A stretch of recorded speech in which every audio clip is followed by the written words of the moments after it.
March to Gopalganj কর্মসূচির মধ্যেই টুঙ্গিপাড়ায় বঙ্গবন্ধুর সমাধিতে হামলা চালানো হয়েছে।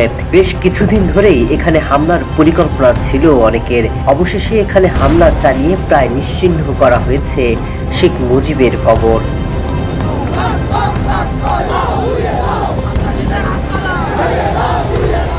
শেখ মুজিবের কবর ভাঙচুরের ঘটনার পরপরই সেখানে ছুটে যান ডক্টর ইউনূস, জানান নিন্দা।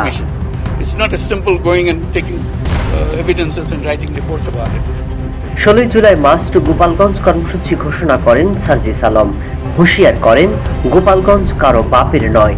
বুধবার গোপালগঞ্জে জড়ো হন এনসিপি নেতাকর্মীরা।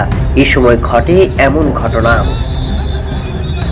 যদি কখনো কোথাও ওই স্বৈরাচার ফ্যাসিস্ট হাসিনা কোন দর্শনের উৎপাত দেখা যায়, আমরা ঐক্যবদ্ধভাবে রাজপথে সকল বিভাজন ভুলে গিয়ে, সকল মতপার্থক্য ভুলে গিয়ে একসাথে আজকের মতো করে বাংলাদেশের যেকোনো প্রান্তে আমরা নামবো।